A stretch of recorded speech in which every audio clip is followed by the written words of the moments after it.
L'histoire commence en l'an 4386. Les gens partout à Uaxu pratiquaient la cultivation et profitaient de la technologie de cultivation pour faciliter leur vie. Tout était paisible jusqu'à ce qu'une grenouille géante attaque la ville. Une escouade magique a été envoyée pour maîtriser le monstre, et sur le champ de bataille, on pouvait voir un petit garçon en train de manger une collation. Ce garçon était tellement absorbé par sa collation qu'il était insensible au danger qui le guette en étant là. Il est sur le point d'être touché par la grenouille géante quand l'un des membres de l'escouade magique, Zuoyi, le met en sécurité. Des années plus tard, Zuoyi est maintenant salué comme le héros qui a sauvé la ville, en battant la grenouille géante tout seul. C'est le premier jour de la nouvelle année scolaire pour la faction 60. Un étudiant de première année, aux cheveux noirs et aux yeux rouges, entre dans l'école quand il est approché par deux étudiants de classe supérieure. Il l'identifie comme l'étudiant avec un pouvoir spirituel de puissance 5. Les deux promettent de bien s'occuper de lui. Le nouvel étudiant indifférent les remercie, mais il le harcèle pour obtenir une somme d'argent de protection. Soudain, un rayon doré vient se précipiter vers le sol devant les aînés,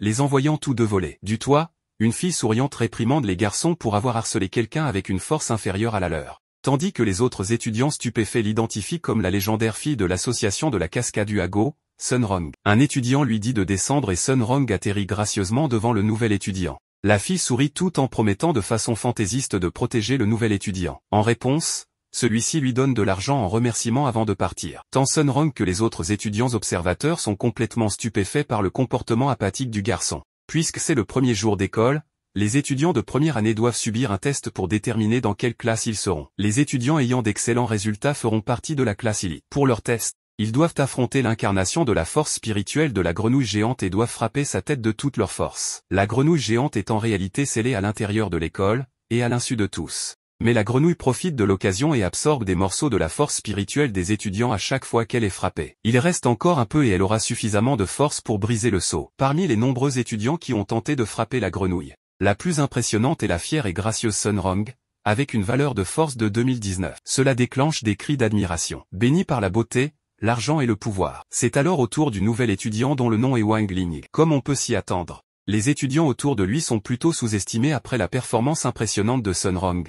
Mais la grenouille a une réaction assez différente. « Attends, pourquoi j'entends de la musique de boss ?» demande la grenouille alors que Wang Ling s'approche. La musique de boss est si épique qu'elle ramène la grenouille à l'époque où elle a semé la destruction à Uaziu. Il s'avère que Zuoyi n'était pas si puissant que ça. En fait, il a été battu par le monstre. Mais juste avant que la grenouille ne puisse le vaincre, c'est le petit garçon lui-même qui l'a éliminé alors que sa propre musique de fond jouait. L'enfant n'est autre que Wang Ling, et il déteste être dérangé pendant qu'il mange des nouilles croustillantes. Ayant reconnu la musique du boss, la grenouille commence à paniquer, sachant très bien que si Wang Ling le frappe, son âme et son esprit seront anéantis. Pendant ce temps, Wang Ling réfléchit à contenir au maximum sa force spirituelle et faire semblant de faire de son mieux. Wang Ling court mollement vers la grenouille. Mais avant même qu'il puisse la frapper, quelque chose d'étrange se produit. L'écran qui diffuse sa performance devient statique, et quand la diffusion revient, la grenouille géante est allongée sur le dos. Tout le monde est stupéfait par cela, et le calculateur de force entre en surcharge, affichant une série de 9 pour sa note. Mais ils ne sont pas les seuls choqués par ce retournement de situation. Wang Ling lui-même trouve cela étrange car il n'a même pas touché la grenouille. L'administrateur de l'examen se précipite dans la salle, bouleversé par ce qui est arrivé à la grenouille. Alors qu'il déplore sa disparition apparente, Wang Ling évalue rapidement la situation et déduit que la grenouille fait semblant d'être morte. Sa force spirituelle restante s'est transformée en un corps spirituel et s'est échappée. Après, l'administrateur de l'examen se lève et assigne Wang Ling à la classe élite. C'est maintenant la première leçon d'invocation de la classe élite. Leur professeur mentionne que la force du corps spirituel qu'ils invoquent est proportionnelle à leur niveau de force. La classe invoque toutes sortes de choses, des baguettes magiques de filles aux figurines d'anime. Sunrong, étant sur un autre niveau parmi les autres, invoque l'âme d'un chien errant. Lorsque les autres étudiants louent leur déesse d'avoir invoqué une bête démoniaque, Sunrong sourit en réponse et répond qu'elle ne peut pas invoquer quelque chose d'aussi fort. Mais intérieurement, la fille est furieuse, se demandant combien de pouvoir il faut pour invoquer ses forces démoniaques. Quant à Wang Ling, il n'a pas encore invoqué quoi que ce soit car il est méfiant de ce qu'il pourrait invoquer. Mais sa prof insiste pour qu'il le fasse. En utilisant une goutte de sa transpiration, Wang Ling finit par invoquer la grenouille géante, qui se plaint de devoir affronter à nouveau le garçon puissant. Dans leur panique, certains des étudiants sortent de la salle. Heureusement, leur professeur sauve la situation en utilisant le chien que Sunrong a invoqué. Elle fusionne la grenouille géante et le chien à l'aide d'un talisman, formant ainsi une bête spirituelle mignonne de type chien. Les étudiants finissent par en être enthousiasmés et l'appellent Hera, tandis que Wang Ling sort de la classe. Lors de l'accouchement, Wang Ling est sorti tout seul du ventre de sa maman. Il a même commencé à marcher dès qu'il est sorti du ventre, et cela a tellement effrayé son père qu'il a perdu connaissance. On ne peut pas lui en vouloir. Wang Ling a des parents très attentifs, qui le gâtaient avec des jouets quand il était bébé. En raison de ses grands pouvoirs, il peut aussi entendre les pensées des gens, si bien qu'il savait déjà dès son plus jeune âge que les gens ont tendance à ne pas dire ce qu'ils pensent vraiment. Depuis lors, Wang Ling a toujours maintenu un profil bas. Mais Wang Ling a rompu ce serment de normalité quand il a battu la grenouille à l'âge tendre de 6 ans. Ses parents ont vu cela et à ce moment-là, ils ont décidé qu'il était préférable pour lui de redoubler d'efforts pour rester discret. Son père a cherché sur Internet des moyens de contenir les forces spirituelles, et Wang Ling a réussi à contenir sa quantité écrasante d'énergie spirituelle avant d'entrer à l'école primaire. Il travaille également sur un amulette pour réduire définitivement sa puissance spirituelle. Le jour de son 7e anniversaire, Wang Ling a failli mettre le feu à leur maison en soufflant trop fort sur les bougies. À une autre occasion, ses pouvoirs ont envoyé ses amis voler loin de lui. Pour une raison quelconque, leurs vêtements ont même été enlevés. Aussi impressionnant que soit son fils, sa mère a insisté sur le fait qu'elle voulait juste qu'il mène une vie normale. De même, Wang Ling n'est pas étranger aux efforts laborieux de ses parents au cours de la dernière décennie. Il sait très bien qu'ils ont beaucoup sacrifié pour s'assurer qu'il puisse mener une vie ordinaire et être un garçon normal. Ainsi, au cours des 10 dernières années, il prend des pilules spéciales qui réduisent sa force spirituelle. Il a également résolu de ne jamais trop exercer ses pouvoirs avant que la nouvelle amulette plus efficace ne soit terminée. À l'école, Sun Rong et leur camarade de classe au sang chaud, Shen Chao, se présentent comme candidats à la présidence de classe. Wang Ling ne veut rien avoir à faire avec cela, car être président va à l'encontre de sa discrétion habituelle. En se promenant dans l'école, il remarque que les nouilles sèches sont en vente. Alors il se ferait un chemin à travers la foule d'étudiants, espérant attraper un paquet. À ce moment-là, un homme au look louche paie tout ce qui est vendu dans le magasin et dit à la foule que tout dans le magasin est gratuit pour les nouveaux venus tant qu'ils votent pour Sun Rong.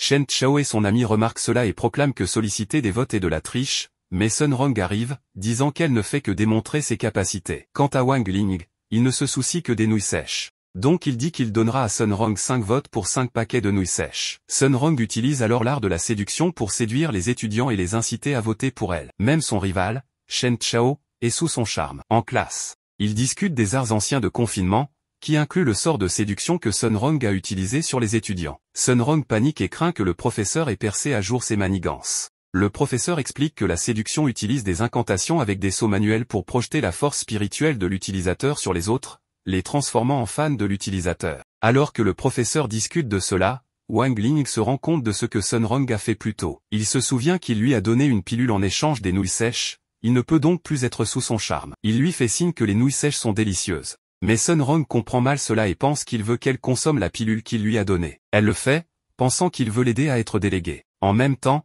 le professeur leur dit que le manque de puissance spirituelle mettra fin à la séduction avant qu'elle ne fonctionne. Et comme la pilule réduit la puissance spirituelle, le sort de Sun Rong sur les étudiants se brise promptement. Le professeur demande ensuite à Sun Rong de démontrer le sort dont il avait parlé. Mais Sun Rong est faible à cause de la pilule.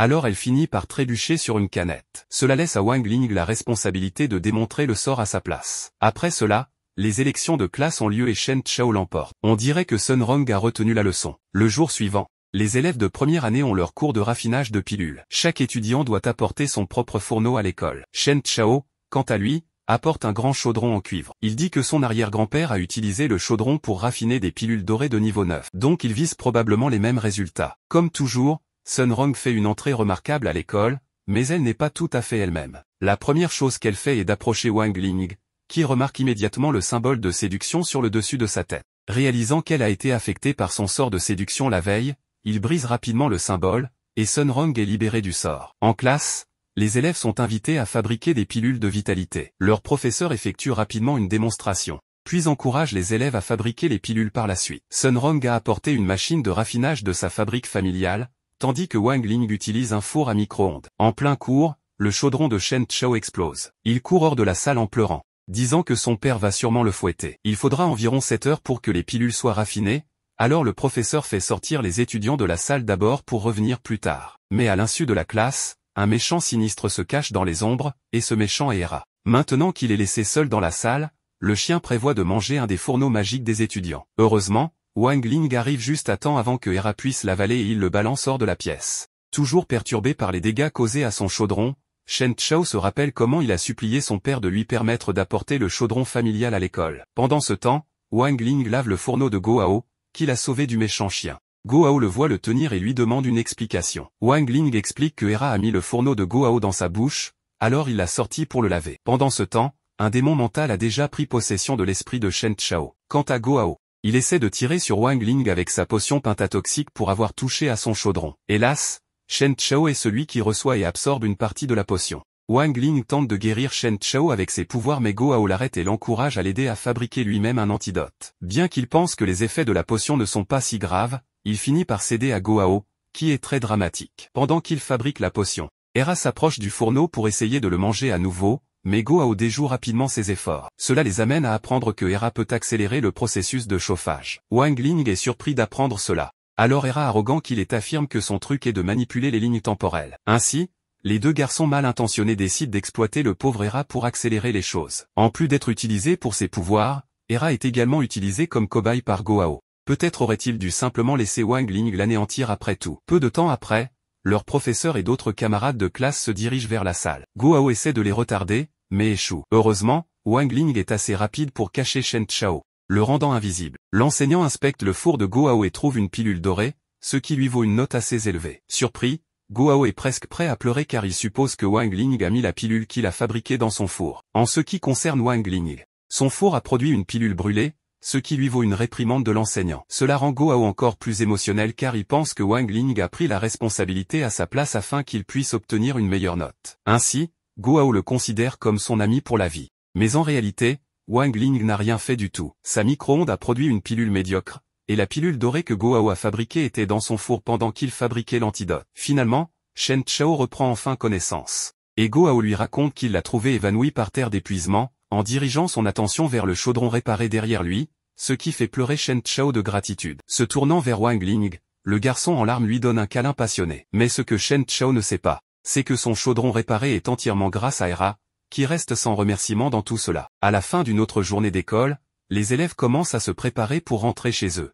Cependant, Sun Rong s'approche de Wang Ling, et lui demande s'il a un engagement pour le lendemain. Les camarades de classe sont stupéfaits par cette question. Après tout, la prodige aurait-elle un intérêt pour ce garçon faible et impopulaire? Wang Ling ne répond rien au départ. Pendant ce temps, deux individus étranges, portant des masques de lapin, les observent à distance. L'un d'eux tient un fusil de précision. Ces deux hommes suivent les ordres d'une mystérieuse personne qui leur donne le feu vert pour tirer sur Sun Rong. En recevant cette instruction, le tireur est incapable de passer à l'action, paralysé par la pression intense émanant de Wang Ling, simplement par son regard. À ce moment, le directeur appelle Wang Ling dans son bureau, et en quittant les lieux, Wang Ling sort sans même se rendre compte qu'il était dans la ligne de mire des tireurs. Frustrés, les criminels reçoivent l'ordre de quitter les lieux, leur cible étant hors de vue. Cependant, ils ne se rendent pas compte qu'ils sont observés par le chien vert. Pendant ce temps, Wang Ling se dirige vers le bureau du directeur, et l'école est en effervescence, les rumeurs allant bon train, la prodige aurait un rendez-vous avec le garçon le plus insignifiant du collège. En entrant dans le bureau, Wang Ling rencontre Zouyi, le grand héros qui a sauvé la ville du crapaud géant il y a des années. Zouyi demande au directeur de lui laisser un moment seul avec Wang Ling. Une fois seul, le guerrier avoue au garçon qu'il se souvient du jour de la bataille en ville, et qu'il sait que c'était lui, Wang Ling, qui avait vaincu le monstre. Heureux d'avoir enfin retrouvé cet enfant des années plus tard, Zouyi s'agenouille devant lui, implorant qu'il devienne son maître et lui enseigne comment devenir plus puissant.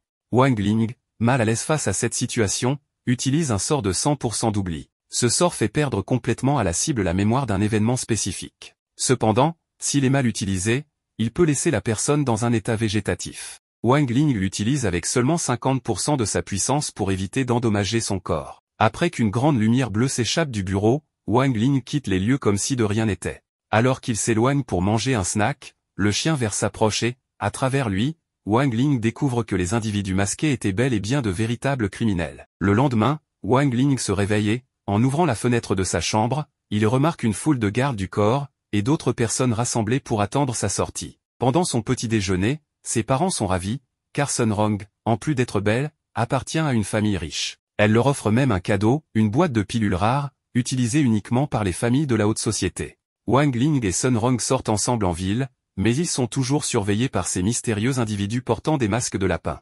Ils planifient quelque chose contre Sun Rong. Le lieu choisi par la jeune fille est un endroit appelé Terre des Rêves, un projet immobilier appartenant à sa famille. Cependant, les deux individus masqués les poursuivent déjà et ont fait plusieurs gardes de sécurité parmi leurs victimes. Wang Ling et Sun Rong s'approchent d'une statue, où un employé commence à expliquer le monument. Il précise que la statue a été construite grâce à un pouvoir spirituel et que si quelqu'un mettait sa main dans la bouche de la statue, elle serait capable de prédire les événements futurs de cette personne. Sun Rong, curieuse, prend la main de Wang Ling pour tester ce pouvoir. À ce moment précis, l'un des criminels tire avec un pistolet silencieux dans leur direction. Avec un réflexe incroyable, Wang Ling attrape la balle avec ses dents. Il décide alors de contre-attaquer en utilisant son pouvoir spirituel, projetant le criminel au loin avec un impact impressionnant. Sun Rong, stupéfaite, lui demande comment il a pu accomplir un tel exploit. Wang Ling, pour éviter qu'elle ne se souvienne de cet événement, émet une lumière bleue de son doigt, effaçant la mémoire de Sun Rong ainsi que celle de l'employé. Sun Rong, ne se rappelant de rien, poursuit sa visite avec Wang Ling, sans savoir qu'ils sont toujours suivis par les deux criminels. Wang Ling utilise des moyens ingénieux pour se débarrasser des poursuivants dans chaque attraction qu'il visite, que ce soit les montagnes russes ou les machines à peluche. À chaque fois, il efface la mémoire de Sun Rong pour qu'elle ne réalise pas qu'ils sont poursuivis. À la fin de la journée, les deux décident de clore leur incroyable sortie par un tour de grande roue. Mais en montant, ils sont de nouveau suivis par les malfaiteurs, qui occupent la cabine juste derrière eux. Au sommet de la grande roue, alors qu'un feu d'artifice illumine le ciel, les criminels sautent dans leur cabine et pointent leurs armes sur eux. Ils se présentent comme membres d'une organisation secrète. Cependant, leur chef, qui les écoute à distance, leur reproche immédiatement d'avoir révélé leurs intentions. À la base de la grande roue, Zhuyi, le grand héros, observe la scène. Lui et ses compagnons arrivent rapidement sur leurs épées volantes, prêts à mettre fin à cette menace.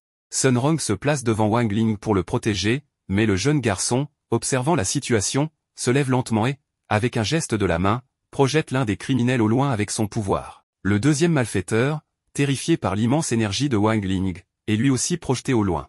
Cependant, il est intercepté par un oiseau de feu invoqué par Sun Rong qui le frappe de plein fouet. L'impact déclenche un magnifique feu d'artifice dans le ciel, illuminant la scène. En observant cette vue incroyable, Wang Ling décide de ne pas effacer la mémoire de Sun Rong cette fois-ci, lui promettant que ce moment resterait leur secret partagé. Le lendemain, nous observons une sorte de mouche robot espionner les élèves du collège, particulièrement Wang Ling, qui arrive pour un nouveau jour de classe. Ce dispositif de surveillance est utilisé par ceux qui les poursuivaient la veille. Peu après, Guo s'approche de Wang Ling pour en savoir plus sur ce qui s'est passé lors de leur sortie. Sun Rong arrive également, accompagné de nombreux gardes du corps. Le directeur de l'école explique que ces gardes sont nécessaires car les criminels sont toujours en liberté. Sun Rong est surprise, car elle ne se souvient pas d'avoir été poursuivie. Profitant de l'occasion, Wang Ling annonce devant tout le monde qu'il a neutralisé les ninjas masqués. Dans un flashback, nous voyons Wang Ling et Sun Rong descendre de la grande roue, accueillis par des guerriers et quelques gardes. Sun Rong s'en va rapidement, tandis que Wang Ling discute avec Zhuyi,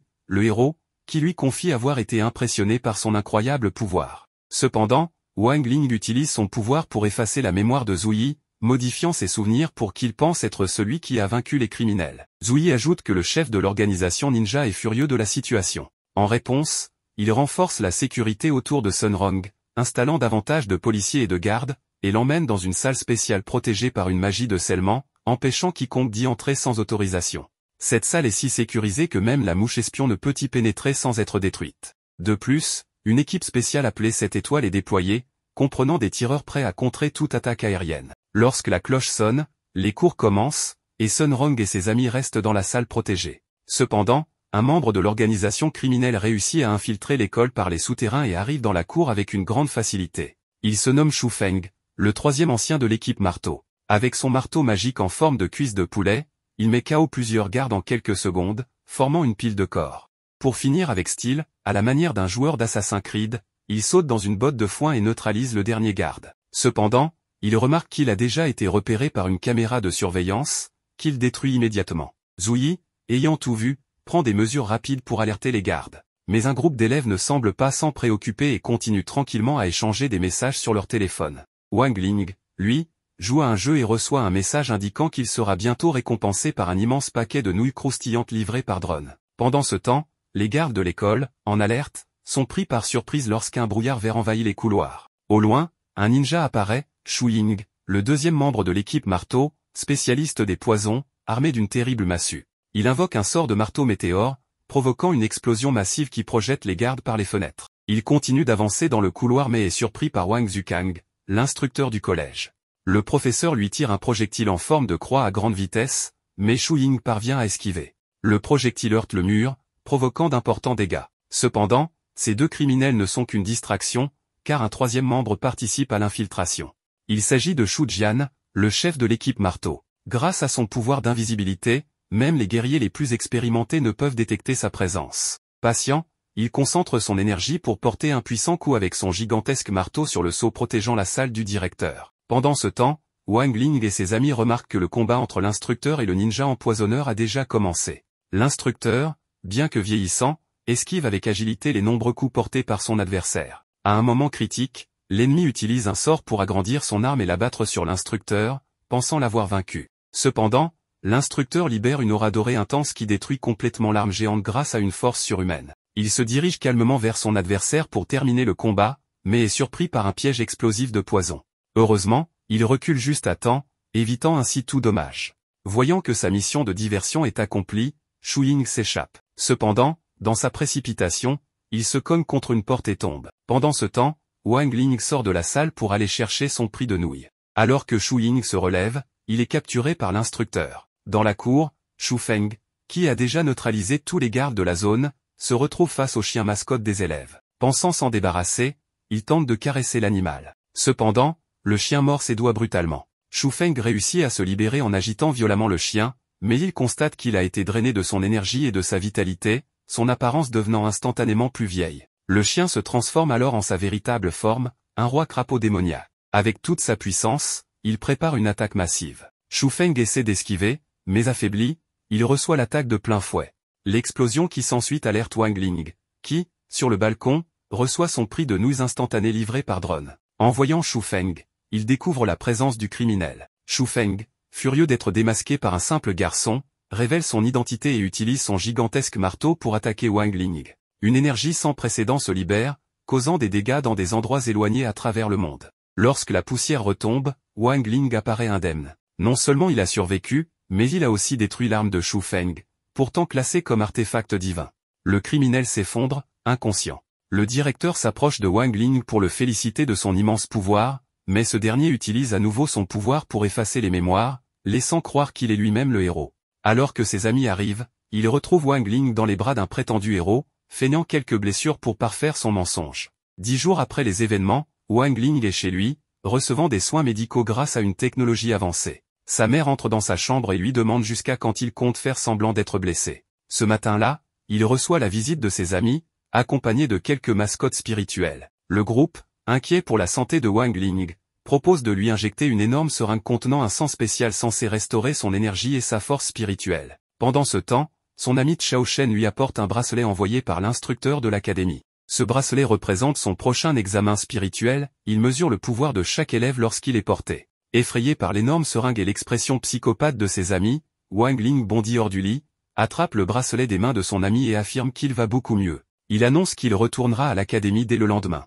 Chao Shen avec son bracelet, montre comment le test va se passer. Le premier test consiste à concentrer son énergie dans la paume de sa main pour former une sphère spirituelle. Le bracelet évalue alors le potentiel de chaque élève. Chao Shen avec un score de 600 points, parvient à créer une sphère de force. Il explique que cette épreuve est différente du premier examen, car les élèves peuvent façonner leur énergie selon leurs désirs, ce qui est appelé l'énergie du culte. Dans une autre école, des élèves passent également l'examen. Liang Zheng est appelé pour tenter sa chance.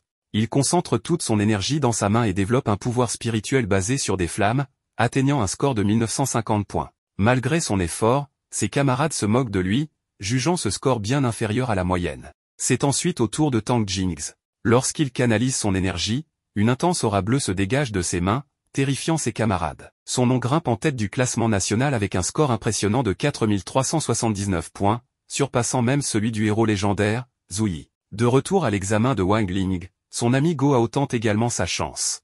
Malheureusement, sa minuscule sphère d'énergie atteint seulement 176 points. Dévasté par ce résultat, il envisage même de sauter par la fenêtre, mais son ami Chao Shen l'en empêche de justesse. Wang Ling demande alors à Sun Rong, une autre amie, pourquoi elle n'essaie pas le test. Elle hésite, craignant ce qui pourrait arriver si elle libérait tout son pouvoir. Ses amis la rassurent en lui faisant une référence hilarante à Dragon Ball, lui rappelant qu'elle est riche et n'a donc rien à perdre. Finalement, elle accepte de passer le test. Un tremblement secoue toute la maison lorsque Sun Rong libère son énergie. La prodige ne déçoit pas et atteint un score phénoménal de 4015 points, se plaçant à la 2e position du classement national. Ses amis se tournent alors vers Wang Ling, le seul du groupe à ne pas encore avoir passé l'examen. Avec réticence, il enfile le bracelet et essaie de minimiser son pouvoir au maximum. Malgré ses efforts, l'énergie qu'il génère est colossale. Wang Ling décide alors d'envoyer sa sphère d'énergie ailleurs. À la fin de l'examen, ses camarades se demandent où est passée sa sphère. La réponse est dévoilée, Wang Ling a envoyé son énergie directement dans l'espace. Lorsque le résultat de Wang Ling est calculé, son énergie est classée comme non définie ou inconnue, ce qui le place directement à la première position du classement national. L'école rivale, en observant ce score, s'interroge sur la possibilité d'un bug du système. En fin d'après-midi, ses amis le saluent avant de partir, mais Wang Ling entend Gohao dire qu'il aimerait pirater le système pour modifier son score médiocre. Cette nuit-là, les deux amis insatisfaits de leurs résultats se retrouvent devant un ordinateur pour tenter de modifier la programmation et les résultats du test. Wang Ling change son score à 175 points pour sortir de la première position et éviter d'attirer l'attention. Pendant ce temps, deux élèves de l'école rivale tentent de comprendre si le score en tête du classement a été modifié ou s'il est bien réel. Gohao essaie de créer un sceau magique capable de générer le mot de passe nécessaire pour accéder au serveur central des scores, mais il échoue complètement. Lorsque le mot de passe apparaît, il est crypté par 8 astérisques, et personne ne peut voir les caractères réels. Wang Ling décide alors de tenter sa chance et, en saisissant les 8 astérisques, parvient à accéder au système. Gohao, incrédule, continue le plan en se dépêchant pour éviter d'être détecté. Cependant, ils doivent agir vite, car un séjour prolongé dans la base de données pourrait les exposer. Alors que Gohao se précipite pour modifier les résultats, les deux élèves rivaux ne parviennent pas à accéder aux informations, car le système est déjà sous invasion. Gohao se souvient de Tang Jingz, un élève arrogant de sa classe, et décide de se moquer de lui en manipulant son nom dans le système. Mais en creusant trop loin dans les données, Gohao déclenche le pare-feu de sécurité, activant immédiatement une alarme d'intrusion. Pris de panique, les deux groupes d'élèves se déconnectent rapidement de la base de données. L'ami de Wang Ling lui dit qu'il n'a pas réussi à modifier son propre score, mais qu'il a veillé à ne laisser aucune trace de leur intrusion. Ainsi, les résultats restent inchangés. Le lendemain, certains élèves revenant d'un test spirituel remarquent que le nom du président de leur classe a été modifié. Tout le monde commence alors à se moquer de lui. Pendant ce temps, une élève hacker conclut en disant que lors du tournoi des épées spirituelles prévu pour le mois prochain, ils auront l'occasion d'affronter ses rivaux intrigants. Tang Jingz déclare avec détermination qu'il les affrontera bien avant cela. Les instructeurs obtiennent les résultats des tests et découvrent que Wang Ling est arrivé premier, bien qu'il soit considéré comme un élève moyen à l'académie. Comme lui et Sun Rong font partie du top 10, leurs adversaires seront des étudiants d'une autre école, réputés au-dessus de la moyenne, lors du tournoi de l'épée spirituelle. Les professeurs discutent du fait que les deux écoles se sont affrontées 24 fois dans le passé, mais que leur académie n'a remporté qu'une seule victoire. Avec la présence du héros Zouyi, on observe Wang Ling et ses amis qui s'amusent, alors que l'académie adverse, leurs élèves s'entraînent à utiliser à la fois la force physique et le pouvoir spirituel pour renforcer leurs utilisations des épées en situation de combat. Lors d'une interview, le président de l'école adverse affirme que, grâce à de la discipline et un entraînement intense, leur 59e promotion sera capable de remporter la compétition. La journaliste lui demande son avis sur la 60e promotion, et il répond qu'il est impatient d'affronter Sun Rong, qui figure parmi les meilleurs. Cependant, lorsqu'il est interrogé sur Wang Ling, il devient soucieux et reste silencieux. Pendant ce temps, Wang Ling et ses amis regardent attentivement cette interview à la télévision du réfectoire. Tandis que tout le monde est concentré, Wang Ling, lui, reste complètement détendu face à la situation. Dans le bureau du directeur, les instructeurs discutent de l'équipe qui représentera l'école. Madame Pan, une enseignante, s'oppose à l'idée de confier cette responsabilité à des élèves de première année. Mais Zouyi la rassure en lui disant que tout se passera bien et qu'elle ne doit pas s'inquiéter. L'équipe choisie est composée de Wang Ling et ses 3 amis. Cependant, un problème se pose, une équipe doit compter 5 membres. C'est alors que le héros a une idée brillante, ou pas, ajouter le chien mascotte comme 5e membre. Lorsque l'instructrice Pan l'interroge sur ce choix absurde, Zouyi utilise un sort pour transformer le chien en humain. Malheureusement, la magie échoue, et le résultat est catastrophique, un être à tête de chien vert. Horrifié, il annule immédiatement la fusion ratée. Il explique ensuite que la participation du chien ne pose aucun problème, car d'autres animaux spirituels ont déjà participé à des tournois précédents. Pour enregistrer la puissance du roi démon, ils lui mettent un bracelet de test, car il n'avait jamais participé aux examens auparavant. Le directeur demande alors que son pouvoir soit enregistré avec une valeur de 5000, ce qui le place directement 2e dans le classement. Zouyi dit ensuite au chien vert que s'il remporte la compétition, il envisagera même de briser les chaînes qui le retiennent à l'école. À l'académie rivale, les élèves se moquent du président Teng, qui vient d'être déclassé dans le classement, dépassé par un simple chien. À la fin de la journée, Zouyi finalise les préparatifs pour le tournoi. Il confie à l'instructeur des examens la mission de notifier les 5 membres sélectionnés. Le soir même, chaque membre de l'équipe reçoit un message sur son téléphone confirmant leur sélection pour représenter l'académie. Ils ont 3 jours pour préparer leurs épées spirituelles. Shen Chao, ému par la nouvelle, en informe immédiatement son père, qui, sans hésiter, lui offre l'épée spirituelle Li Chao. L'arme que Shen Chao possède est dans sa famille depuis sa naissance. Cependant, il avoue qu'il n'a toujours pas réussi à insuffler un esprit dans son épée. L'instructeur l'encourage en lui disant qu'il a beaucoup de persévérance et qu'un jour, il y parviendra. Go a également choisi sa propre lame magique, une arme fabriquée à partir des dents de la bête spirituelle de rang 3 tigres de la nuit démoniaque. Il la possède depuis 8 ans, mais il est dans la même situation que son ami, il n'arrive pas à insuffler un esprit dans son arme. Lorsque Sun Rong est interrogée sur son épée spirituelle, elle décide d'ouvrir un live pour la montrer à ses camarades et à l'instructeur. Elle sort alors son trésor de famille, et tout le monde est étonné, son épée dégage déjà une aura spirituelle. Une lumière bleue éclatante l'entoure, preuve qu'elle a dû s'entraîner très longtemps pour atteindre ce niveau. L'instructeur questionne ensuite Wang Ling et le chien vert à propos de leurs armes spirituelles. Shen Chao intervient, moqueur, en disant que le chien n'est qu'une mascotte et ne peut pas avoir d'armes spirituelles. Pourtant, contre toute attente, le chien envoie une photo où il tient une épée. L'examinateur explique alors à tout le monde que l'infusion d'un esprit dans une épée demande beaucoup de patience. Au début, le pouvoir est chaotique, mais avec de l'entraînement, l'aura bleue finit par se stabiliser, prenant soit la forme d'une petite bête, soit une apparence humaine dotée d'une intelligence propre. Ce n'est qu'au semestre prochain que les élèves apprendront davantage sur les épées spirituelles. En attendant, il leur conseille de créer un lien émotionnel avec leurs armes. Les instructeurs demandent alors à Wang Ling s'il possède une épée spirituelle. Tranquillement, après avoir mangé un snack, il répond simplement oui, mais refuse de la montrer. Pendant ce temps, à l'académie rivale, le président Teng remet à son instructrice la liste des combattants qui représenteront leur école. La femme, étonnée, remarque qu'il n'y a que 4 noms au lieu de 5. Teng sourit et dit que le 5e membre sera cette personne. L'instructrice frissonne de peur. Avec ce choix, la victoire serait assurée. Au même moment, dans une ruelle sombre, plusieurs élèves sont violemment battus et frappés par un seul individu. Ce mystérieux combattant vient d'être personnellement convoqué par l'instructrice pour rejoindre l'équipe du tournoi d'épée spirituelle. Son comportement agressif est en totale contradiction avec les standards de l'école, ce qui laisse entendre qu'il s'agit d'une arme secrète, gardée cachée jusqu'à présent. Cette même nuit, après avoir entendu les explications sur le tournoi, Wang Ling ne semble pas vouloir participer. Il a peur d'utiliser son pouvoir durant la compétition et de provoquer une catastrophe planétaire. Malgré son manque d'enthousiasme, il se rend tout de même auprès de ses parents pour leur poser des questions sur son épée spirituelle. Ces derniers sont en train de regarder les informations où l'on apprend que le héros de la ville et son équipe ont démantelé les plans de l'organisation des masqués, les mêmes criminels qui le poursuivaient auparavant. L'équipe du héros a finalement découvert et envahi leur repère secret.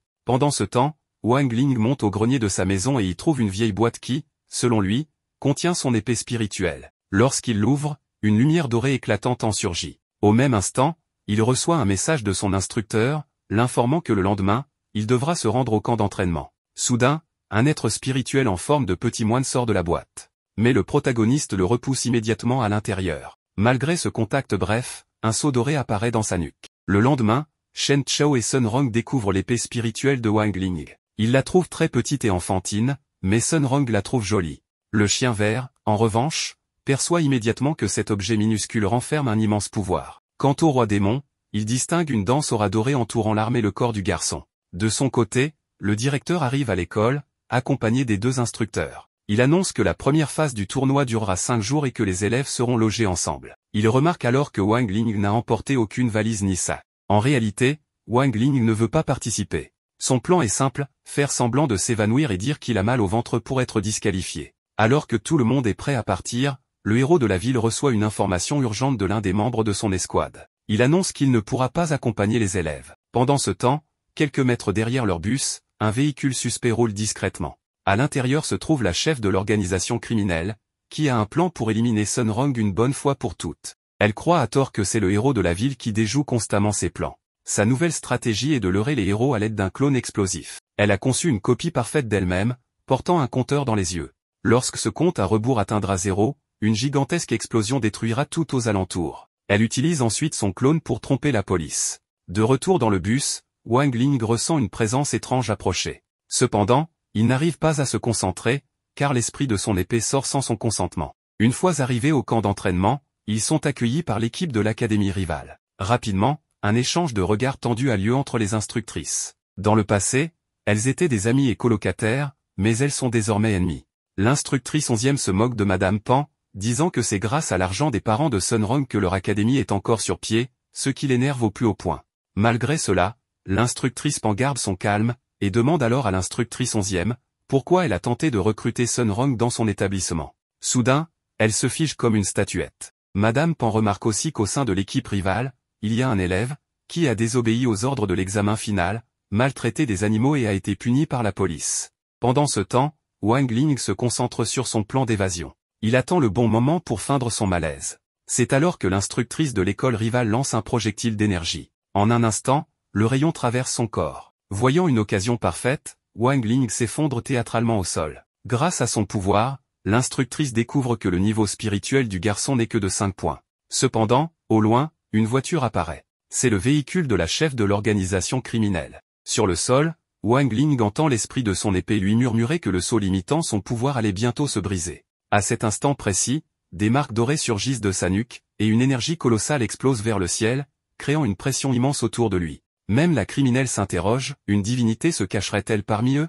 Après tout, ils ne sont censés être que des étudiants, encore loin d'avoir atteint leur plein potentiel. On découvre alors que l'origine de cette puissance incontrôlable n'est autre que son épée. La ressonance de l'épée de péché a provoqué une résonance si puissante qu'elle a stimulé et affaibli le faux sceau sur la nuque de Wang Ling. Combinée à l'attaque de l'instructrice, cette résonance a révélé son véritable pouvoir spirituel. L'esprit de l'épée confie alors qu'il avait tenté de prévenir Wang Ling de ce qui allait se produire, mais le garçon ne lui avait pas laissé le temps de parler dans le bus. C'est pourquoi tout cela est arrivé de manière totalement imprévue. Le problème maintenant est urgent, Wang Ling doit immédiatement absorber une pilule pour réduire son énergie spirituelle. Sans cela, il risque d'entrer dans un état d'instabilité extrême. De son côté, l'instructrice 11e n'arrive pas à croire que cet énorme déferlement d'énergie provienne d'un simple étudiant avec un niveau spirituel de 5. Elle interroge alors le président de classe, quelqu'un parmi eux est-il responsable de cette catastrophe? C'est alors qu'une silhouette mystérieuse et menaçante apparaît. On découvre le 5e membre de l'équipe rivale, un élève violent et énigmatique,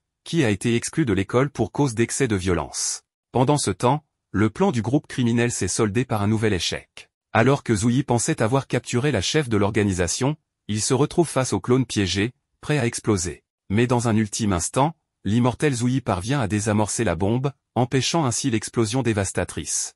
La matriarche criminelle, cependant, ne semble pas préoccupée par cet échec. Elle a déjà un autre plan en tête et décide de battre en retraite pour le moment. Quant à Wang Ling, son plan s'est déroulé à la perfection, il a réussi à simuler sa douleur abdominale et, après tout ce chaos, a été envoyé se reposer pour récupérer. Tang Jing profite de la situation pour se vanter devant Sun Rong, car il est le président du conseil étudiant. Mais la jeune fille n'a aucune envie de discuter. Il insiste, et elle lui assène un coup de poing cependant. Isabelle, la secrétaire du conseil étudiant, intervient pour l'arrêter. Shen Chao se précipite pour lui venir en aide, mais 2 autres élèves lui bloquent le passage. La secrétaire tente de rassurer tout le monde, affirmant que Wang Ling sera en sécurité. Mais en une fraction de seconde, des flammes obscures envahissent le corps du garçon. L'instructrice 11e, réagissant immédiatement, enveloppe son corps de plusieurs bandelettes en guise de protection et ordonne qu'il soit transporté à l'infirmerie. De son côté, Sun Rong, excédé par la situation, attaque directement son adversaire avec son épée. Mais une fois encore, Isabelle part l'attaque avec la paume de sa main. Voyant cela, la jeune prodige dégaine son arme, bien décidée à blesser Tang, mais cette fois-ci, c'est son propre instructeur qui intervient et la retient. C'est ainsi que l'on découvre l'identité du véritable attaquant, il s'agit du même élève mystérieux qui était posté sur le toit de l'école. Pendant ce temps, à l'infirmerie, les médecins retirent les bandelettes et se figent. Le corps de Wang Ling a disparu. Il a été téléporté loin de là, et son téléphone en a été légèrement fissuré. Le problème est critique, s'il réutilise son pouvoir spirituel dans cet état instable, il risque de provoquer une explosion d'ampleur mondiale. Paniqué, il appelle son père et lui explique toute la situation. Sans perdre un instant, son père saisit son épée et part à toute vitesse pour retrouver son fils. Il sait que le sceau sur Wang Ling est en train de se briser, et le danger est imminent. Le reste du groupe se rend à la zone d'entraînement, où on leur explique les règles du tournoi. Il existe 5 zones, chacune associée à un élément, eau, métal, terre, feu et bois. Pour gagner des points, il faut enfoncer son épée dans un rituel dédié. L'équipe qui atteint 100 points en premier l'emporte. À ce moment-là, Tang Jing s'adresse au groupe rival, si vous n'êtes que 4, vous serez disqualifié immédiatement. Mais l'un des élèves adverses riposte immédiatement, votre équipe non plus n'a que 4 membres. Soudain, une vague d'énergie traverse l'arène. Devant les yeux de tous, le 5e membre de l'équipe rivale fait son apparition. Son nom est Bufeng. À la surprise générale, il trahit sa propre école, tend une fleur ténébreuse et propose d'aider l'équipe ennemie pour équilibrer les forces. Mais la jeune fille de l'équipe adverse rejette immédiatement l'offre, malgré l'insistance insupportable de Bufeng. Shen Chao, agacé par la scène, tente de lui asséner un coup de poing.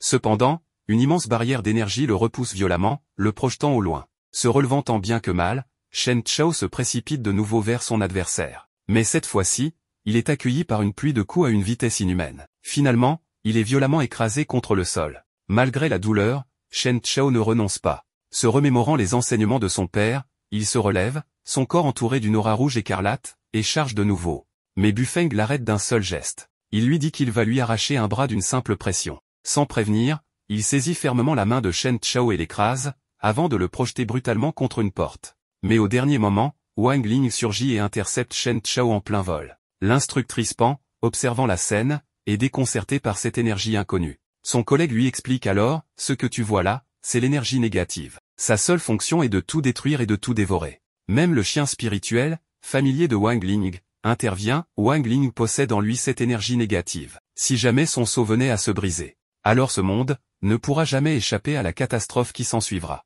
Wang Ling finit par utiliser sa magie de soin sur le bras de Chen Chao, le ramenant à la normale. Cependant, le sceau est déjà à son point de rupture. L'infâme élève Bu Feng tente de vérifier le véritable niveau de Wang Ling, alors il se précipite vers lui sans la moindre hésitation. Il lui assène un coup de poing direct, mais Wang Ling l'ignore complètement et marche vers Sun Rong, à qui il tend une rose. Ce geste laisse tout le monde sans voix face à son calme, malgré tout ce chaos. Suite à cela, l'instructrice 11e conduit les élèves vers leur quartier de repos respectif. Pendant ce temps, une élève observe la scène depuis le sommet du gymnase, suivant chaque événement avec attention. Plus tard dans la journée, Bu Feng tombe nez à nez avec la mystérieuse espionne du collège. Ils commencent à discuter, mais après une pique cinglante de la part de la jeune fille, Chen Chao, vexé, la traite de vieille. Ce fut l'erreur fatale. En une fraction de seconde, il est frappé par un coup d'une vitesse fulgurante qui l'envoie valser au loin. Tentant de répliquer, il crée une immense sphère d'énergie négative, mais la jeune fille l'annule d'un simple mouvement de 2 doigts. Chen Chao est totalement paralysé et s'effondre, terrassé. Wang Ling, qui passait par là en dégustant ses nouilles croustillantes, assiste à la scène avec stupéfaction. Le combat était terminé avant même d'avoir commencé. Face à cette démonstration de puissance, il ne fait aucun doute que la mystérieuse combattante a enfin trouvé un adversaire à sa hauteur. Zhang Luying, la leader du groupe criminel, a réussi à capturer Wang Ling et le garçon bagarreur en utilisant une corde sacrée capable d'empêcher quiconque de se libérer en utilisant son pouvoir spirituel. La criminelle se rend compte que l'un des garçons présents est un ami de Sun Rong et pourrait l'utiliser à son avantage. Bien qu'elle pense que ce n'est qu'un garçon faible, le sceau qui retient son énergie négative est sur le point de se briser, et si cela arrive, la Terre sera détruite en un clin d'œil. L'esprit qui habite l'épée de Ling se réveille et observe la situation. Voyant le climat devenir plus sombre, avec des éclairs et des vents violents, la créature tente immédiatement de calmer son maître en disant que les nouilles croustillantes du jour sont à moitié pris. Le pouvoir dévastateur du garçon se calme alors, et l'atmosphère redevient normale grâce à l'invocation présente dans l'arme de Wang Ling. Zhang Luying prend un cheveu du garçon bagarreur et dit qu'elle va l'utiliser pour s'infiltrer à l'école, car son plan initial était de se transformer en une étudiante et tuer Sun Rong. Elle laisse un de ses hommes de main surveiller les étudiants qu'elle a capturés, prête à mettre son plan en action. Pendant ce temps, les instructeurs et élèves des 2 écoles sont en salle,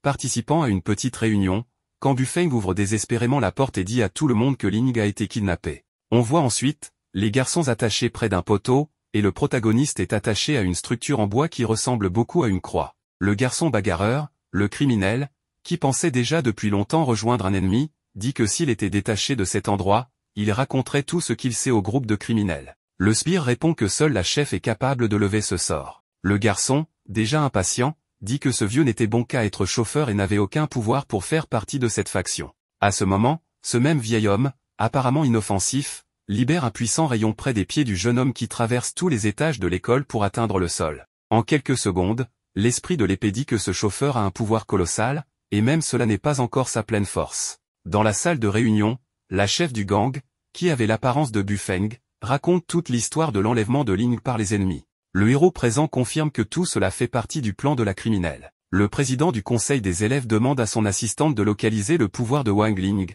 et la fille cherche un pouvoir inconnu, car Ling avait un niveau très bas, mais une présence est détectée chez le vieil homme, ce qui est difficile. Zouyi dit qu'elle enverra l'équipe spéciale des 7 étoiles sur place pour enquêter. Instantanément, Sun Rong est attachée par ses propres gardes pour la protéger contre un enlèvement ou toute autre menace, car elle est la cible principale de l'organisation criminelle. La fille se libère, brandit son épée et dit qu'elle ne fuira pas et qu'elle affrontera n'importe quel ennemi pour sauver son ami. Les garçons se lèvent également et sortent leur épée pour aider leur ami.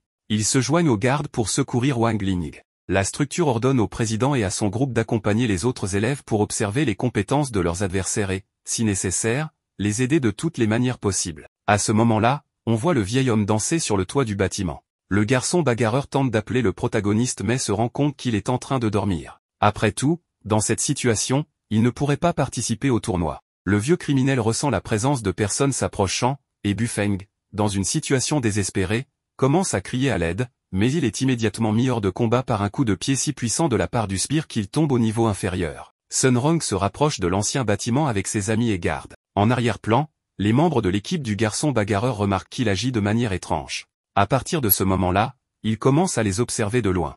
Le vieux lance un puissant rayon sur tous les gardes du corps qui s'approchaient, une magie appelée la puissance du Goji, causant des dégâts à tous ceux qui volaient et générant plusieurs explosions dans le ciel. Toujours au début de la bataille, nous voyons que le père de Wang Ling est toujours à l'entrée de l'école, empêché d'entrer par la sécurité. De retour à la bataille, le vieux fait une pirouette, lançant un sort puissant qui couvre une grande partie du ciel. Utilisant sa technique le trésor du disque doré, il invoque une armée de chevaliers dorés qui marchent vers les ennemis. Sun Rong se place devant l'attaque et la bloque entièrement seul avec son épée, avant de dissiper l'invocation ennemie. La jeune fille s'approche de lui avec plusieurs lames dans l'air, prête à contrer l'attaque. Nous voyons ensuite un petit flashback où l'on apprend que la chef de l'organisation criminelle, Voile Noire, est l'apprenti du vieux, l'appelant toujours maître. C'est à ses côtés qu'elle a développé ses pouvoirs spirituels, devenant ainsi très puissante. De retour à la grande bataille, Sun Rong combat contre d'autres épées spirituelles créées par son ennemi, appelées soldats dragons, que l'utilisateur contrôle à distance. Au même moment, le maître crée un champ gravitationnel autour de la jeune fille, l'empêchant de bouger. Un soldat doré s'approche pour la frapper, mais il est rapidement vaincu par Zouyi qui arrive sur le champ de bataille, déterminé à battre le vieux. Les deux se précipitent l'un vers l'autre, et une onde de choc se produit suite à leur collision. Mais le héros parvient à sortir indemne du premier coup, tandis que le vieux est gravement affaibli, son corps n'étant plus aussi jeune. Ne perdant pas l'opportunité, un hélicoptère de l'équipe d'élite tire sur le vieil homme, le touchant en plein cœur, un tir qui traverse son corps. Déjà sans force, il tombe d'une hauteur immense, s'écrasant sur le toit d'un bâtiment abandonné. Le vieux se sacrifie pour protéger sa chef, qui fut jadis sa chère apprentie. Sun Rong est emmenée dans un endroit sûr par son principal garde du corps. Elle est inconsciente après avoir utilisé trop de son pouvoir et s'est évanouie. Bufeng court vers la fille pour vérifier si tout va bien. Le garde, percevant une étrange agitation de la part du garçon, constate que tout va bien et que ce n'était pas le garçon mais plutôt la matriarche du groupe criminel qui s'était déguisée en lui. Elle porte dans sa main une boule d'énergie négative pour attaquer la jeune fille, mais elle est rapidement arrêtée, et elle lui demande de combattre ailleurs. Retour au dernier moment de la bataille, Zouyi et Chien Vert s'approchent du vieux, qui n'a plus la force de se relever. Il lui annonce qu'il sera arrêté pour de nombreux crimes.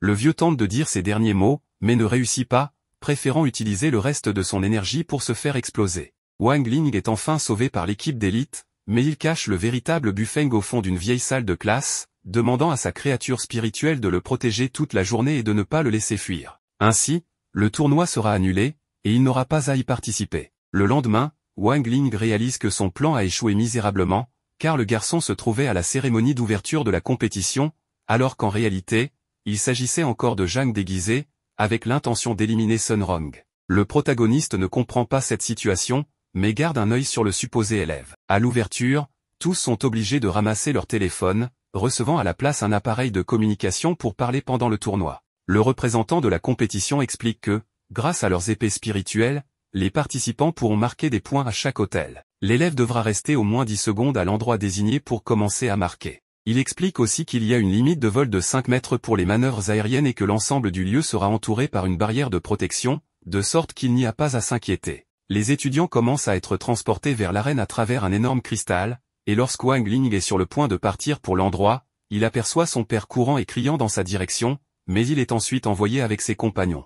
Zouyi s'approche de l'homme et lui dit que c'est un honneur de rencontrer le père de son maître. Mais il apprend toute la situation et que si le sceau du garçon n'est pas remplacé, une énorme catastrophe mondiale pourrait se produire. Les élèves arrivent dans l'immense arène. Le président de l'école rivale demande à son assistante de localiser les autres étudiants. Elle révèle que Shen Chao est près de l'hôtel de métal pour un test, Sun Rong est près de l'hôtel de l'eau au nord, et le chien vert est près de l'hôtel du feu au sud avec Bufeng.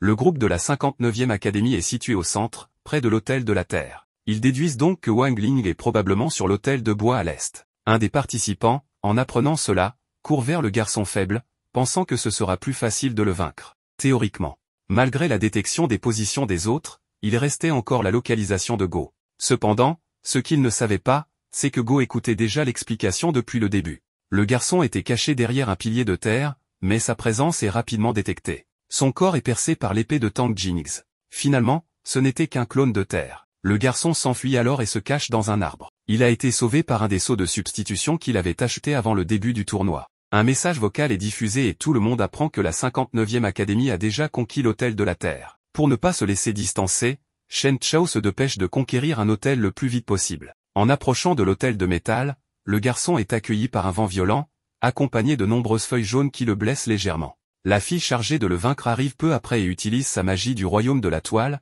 une sorte de toile d'araignée invisible. Grâce à cette technique, elle contrôle les mouvements de son ennemi, le forçant à se blesser lui-même. Le père de Wang Ling, avec les Hirozui et les autres coordinateurs, observe les combats de ses élèves à travers plusieurs caméras dispersées dans l'arène. Le vieux maître de la 60e Académie analyse la situation de Shen Chao et conclut que le garçon a perdu son combat contre son adversaire. Sur un autre moniteur, nous voyons le début du combat entre Bufeng et le chien vert pour l'hôtel du feu. Le faux Bufeng évite les attaques de l'animal et prépare une attaque électrique avec son énergie négative, mais il réalise que l'animal a avalé son énergie. Le chien vert se cache alors, ayant absorbé une grande quantité de pouvoir. Le garçon se dirige vers son objectif, l'hôtel du bois. Wang Ling se réveille avec un chien qui lui parle dans son téléphone, lui expliquant son plan pour briser la barrière en utilisant l'énergie spirituelle volée aux autres participants.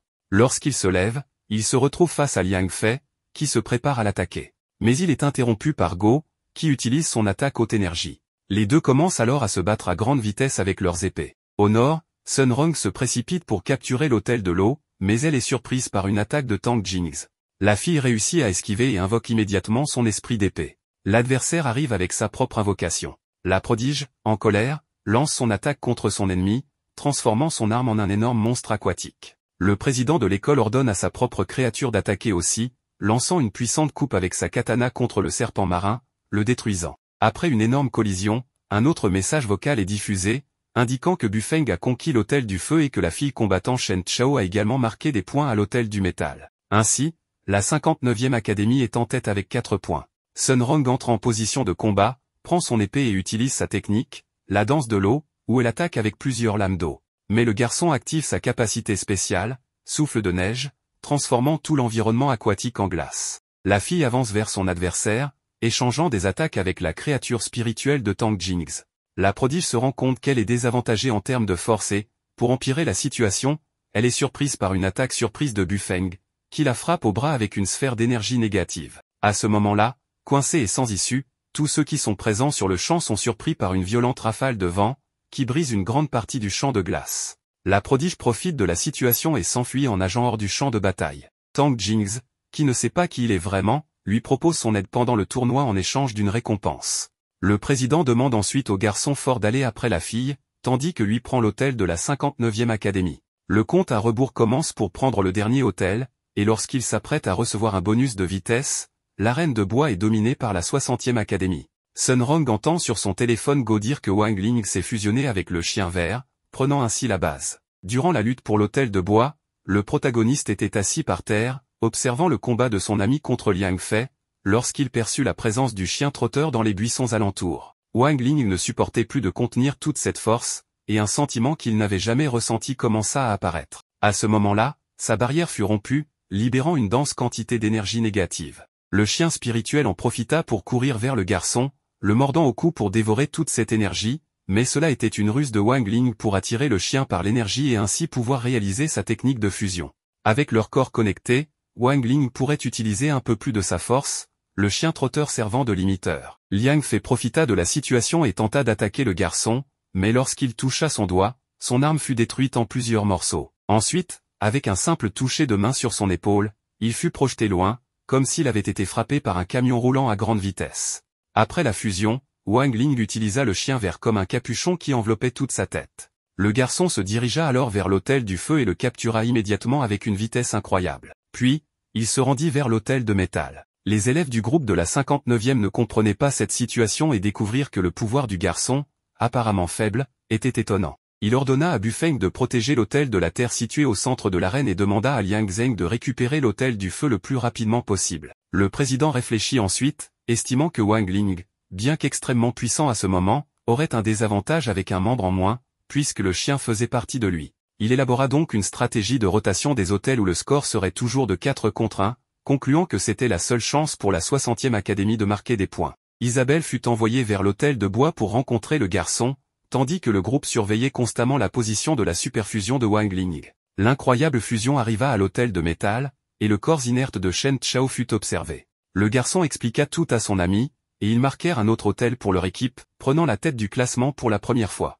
Cependant, soudainement, il fut annoncé que le groupe de Wang Ling ne possédait qu'un seul hôtel, les autres ayant été conquis par l'équipe adverse. Wang Ling comprit alors la stratégie de ses adversaires et se rendit compte que sa seule solution était de courir aussi vite que possible pour conquérir tous les hôtels, mais il devrait attendre 10 secondes avec son épée sur chacun. Le jeune garçon libéra une quantité d'énergie pour mettre son plan à exécution, mais fut surpris par Sun Rong qui parla dans son écouteur. Le groupe discuta alors de la manière de capturer les points afin de rester en avantage. Ils comprirent immédiatement que la clé de cela était Shen Chao. Ils mirent leur plan en place, et la prodige se dirigea vers l'hôtel du feu, qui était protégé par Liang Zheng. À son arrivée, le garçon détruisit son adversaire avec plusieurs insultes et provocations, tandis que Sun Rong s'approchait pour récupérer l'hôtel. En même temps, un message vocal fut envoyé aux élèves, leur annonçant que l'hôtel de l'eau avait été capturé par la 60e académie. Nous voyons alors Bufeng à l'hôtel de la terre, se souvenant des paroles de Tang, qui avait promis de l'aider dans ce qu'il fallait s'il gagnait le tournoi. Dans un petit flashback, nous suivons la rivalité entre les familles Tang et Sun. Depuis leur enfance, elles tentent désespérément de se surpasser. À l'époque, elles s'affrontaient avec leur savoir, et aujourd'hui, elles se battent avec leur pouvoir spirituel. De retour à la réalité, pendant la capture de l'hôtel du feu, la jeune prodige est blessée par des paroles offensantes de Go, qui avait dirigé son attaque vers Liang Zheng. Mais ce dernier a esquivé le coup en trébuchant sur une pierre. Tang Jing arrive alors sur le champ de bataille, gronde son camarade et lui demande d'empêcher la jeune fille de capturer l'hôtel. Le garçon se redresse rapidement et court vers la zone de marquage pour la protéger. Sun Rong s'avance également vers le point de capture. Pour l'aider, Go érige un mur de pierre afin de gêner son adversaire, mais il est rapidement détruit. La jeune prodige contre-attaque en invoquant plusieurs épées spirituelles simultanément pour attaquer et se défendre. En observant ce combat, une instructrice chevronnée dit à son ami Pan que, pour capturer l'hôtel, son élève doit planter son épée avec ses deux mains en souriant, tout en distrayant l'adversaire avec des copies de son arme. La jeune prodige se précipite alors vers l'hôtel, mais lorsqu'elle tente de l'activer, son épée est brisée en plusieurs morceaux par la créature spirituelle de Tang Jings. Elle recule, récupère les copies de son arme et la reforme sous sa forme principale. Go s'approche d'elle pour s'excuser, mais désormais, ils doivent tous les deux faire face à leurs ennemis. Tang révèle son plan, contrôler au moins 4 des 5 hôtels pour assurer la victoire de son équipe. Pendant que Liang Zheng et Tang Jings affrontent Sun Rong et Go à l'hôtel du feu, Bufeng affrontera Shen Chao à l'hôtel de fer, et Isabelle surveillera tous les mouvements suspects de Wang Ling à l'hôtel de l'eau. Pendant ce temps, à l'hôtel de fer, le garçon bagarreur enchaîne plusieurs attaques avec son énergie négative, mais son adversaire les esquive facilement. Lui Ying, qui se fait passer pour Bufeng, comprend que les capacités de son adversaire se basent uniquement sur des attaques au poing et au pied. Elle sait qu'elle ne peut pas utiliser ses propres techniques, car elle est surveillée par des caméras. À ce moment-là, le garçon bagarreur remarque que les feuilles mortes qui tombent des arbres sont faites d'un métal extrêmement tranchant, capable de causer des blessures graves même à un humain. Il a alors l'idée d'absorber toutes ces lames dans ses sphères d'énergie négative, puis de les libérer en un immense tourbillon dirigé vers son adversaire. Shen Chao se remémore alors son enfance et son entraînement avec son père. Il utilise son épée spirituelle pour se défendre contre cette puissante attaque.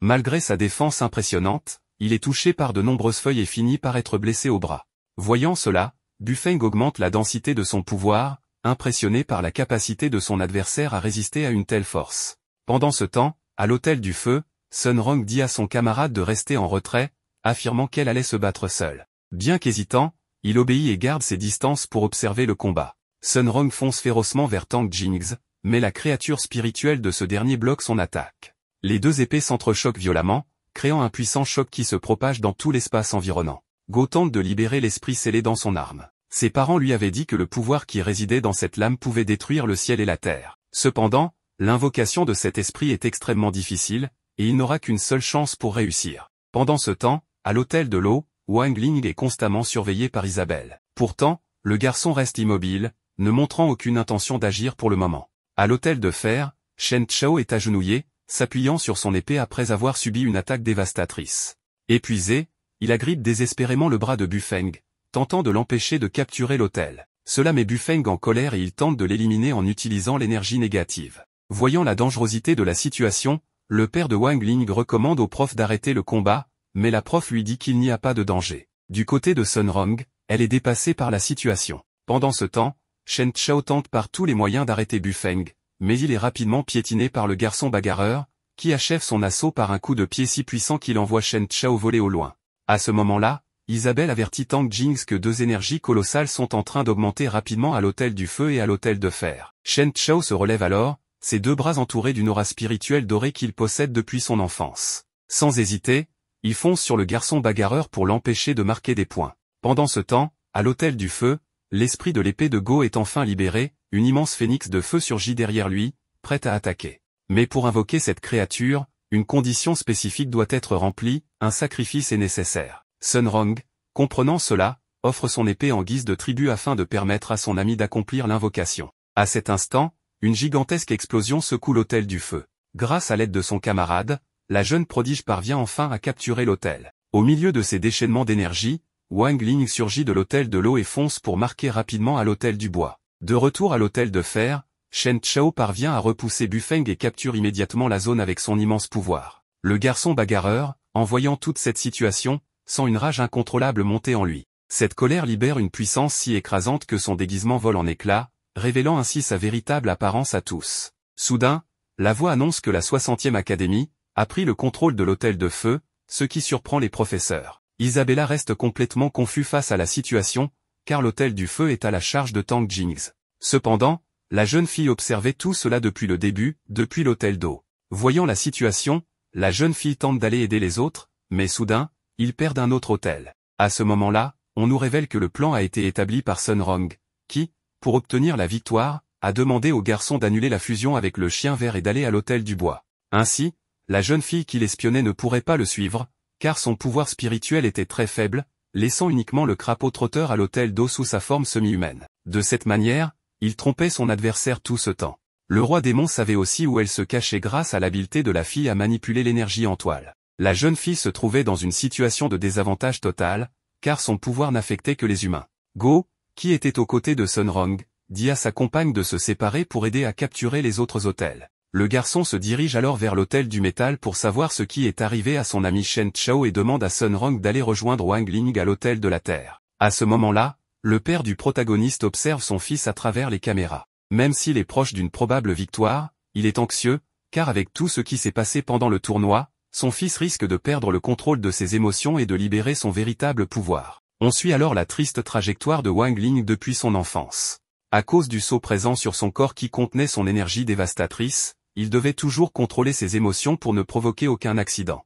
Ainsi, tout au long de son parcours, il s'est privé de ressentir toute forme de sentiment, que ce soit la joie, la tristesse, la sensation de gagner ou de perdre. Mais pour la première fois de sa vie, il ressent la grande émotion d'avoir des amis à ses côtés. Il arrive alors à l'hôtel de la Terre et plante immédiatement son épée pour capturer l'endroit. Mais avec cette sensation de victoire, le jeune homme tente de contrôler l'émotion qui monte en lui. Sun Rong s'approche alors de lui prend les mains, et ensemble, ils parviennent à conquérir le dernier hôtel. Le crapaud trotteur, après avoir assommé Isabella, ressent le mana de Wang Ling, et pense que Wang Ling ne parvient pas à contenir ses émotions et court rapidement vers lui pour l'aider. Go arrive à l'hôtel du métal et découvre Shen Chao gravement blessé et inconscient, attaché à un arbre avec des rubans rouges. Il tente de libérer son compagnon mais n'y parvient pas et appelle à l'aide tous ceux qui regardent à travers les caméras. Les instructeurs, choqués par cette scène, ne savent pas quoi faire. L'un d'eux explique qu'un sceau de protection empêche les élèves d'être blessés et qu'il faudrait au moins une pilule dorée de niveau 3 pour le détruire. Au même moment, alors que Wang Ling célébrait avec Sun Rong, les deux élèves sont attaqués par Zhang Yueying, qui frappe brutalement la jeune fille dans le dos, extrayant son esprit de son corps avant de le détruire. C'est ainsi que Sun Rong est tué brutalement. Wang Ling, submergé par la rage, libère toute sa puissance sans se soucier de rien, brisant même son sceau. Ses yeux deviennent écarlates, et sans réfléchir, il fonce sur la leader du groupe criminel pour la vaincre à tout prix. Le roi démon arrive sur place et utilise son pouvoir pour figer le temps, empêchant ainsi l'explosion d'être fatale pour tous ceux qui se trouvent là. Le crapaud trotteur se rend compte que son sort ne pourra pas stopper la haine incontrôlée du garçon. Wang Ling parvient alors à briser la stase temporelle et, rassemblant toute sa force, il assène un coup de poing dévastateur à Jeanne. Mais la criminelle contre-attaque, libérant une immense puissance contre le garçon. Elle enchaîne les attaques avec des coups de poing et de pied d'une vitesse fulgurante, mais ce n'est pas suffisant pour l'arrêter. Wang Ling riposte avec un coup de poing surpuissant qui envoie son adversaire valser au loin. Il enchaîne alors une série d'attaques physiques et magiques contre elle. Au moment où il concentre toute son énergie pour porter le coup final, il se souvient de Sun Rong. Aussitôt, il chasse toute trace de haine et de rage de son visage et se dirige vers la jeune fille dans l'espoir de la soigner. Jeanne est à la fois confus et en colère, lui ordonnant de l'achever une bonne fois pour toutes. Wang Ling tente d'utiliser son pouvoir de soin sur son ami, mais le crapaud trotteur lui dit que c'est inutile, car la criminelle a détruit directement l'âme de la jeune fille. Sun Rong n'était pas encore morte, car le temps avait été arrêté. Le chien vert explique que dès que le sort sera levé, la jeune fille mourra complètement. Wang Ling, en larmes, demande s'il n'y a aucun moyen de la sauver en utilisant toute son énergie pour récupérer son esprit. Le roi démon lui répond qu'aucun corps ne pourrait supporter une telle quantité d'énergie spirituelle. Il propose alors une solution, figer le temps pour toujours, afin qu'elle ne meure jamais complètement. Mais Wang Ling rejette cette idée. Le combattant, consumé par la vengeance, décide que ce monde doit être réinitialisé. Le garçon se rend alors à une faille dimensionnelle et, d'un simple mouvement de la main, détruit la Terre avant de la reconstruire aussitôt. Puis, utilisant son épée spirituelle, il ouvre un portail qui lui permet de revenir sur Terre, espérant avoir réussi à ramener son ami à la vie. Lorsqu'il s'approche de la jeune fille, il réalise que son plan a échoué. Déterminé, il tente à nouveau de réinitialiser le monde avec un coup de poing dévastateur, mais le crapaud trotteur lui dit que cela ne servirait à rien. Aux côtés de son épée spirituelle, le protagoniste interroge le roi démon sur son pouvoir. Ce dernier lui révèle qu'il est capable de convertir l'énergie spirituelle en vitesse de la lumière, ce qui lui permet d'arrêter le flux temporel sous cette perspective. Wang Ling demande alors si, en dépassant cette vitesse, il serait possible de remonter le temps. Le chien vert confirme que, théoriquement, cela pourrait fonctionner, mais une quantité colossale d'énergie serait nécessaire. Le garçon se redresse et lève la main, affirmant qu'il utilisera toute son énergie pour mettre ce plan à exécution. Aussitôt, une gigantesque masse d'énergie commence à prendre forme dans l'espace. Le roi démon observe la scène avec inquiétude, car cette tentative pourrait non seulement causer des dommages irréversibles au jeune homme, mais aussi perturber dangereusement le flux temporel. Toutefois, le garçon ne se soucie d'aucune conséquence, son seul objectif est de ramener son ami à la vie. Face à sa détermination, le crapaud trotteur décide de l'aider. Il fusionne de nouveau pour exécuter la technique du voyage temporel. Après un intense flash de lumière, nous retrouvons Wang Ling lors de son premier jour de lycée. À son arrivée, il est surpris par deux élèves plus âgés qui tentent de l'intimider et de lui extorquer de l'argent.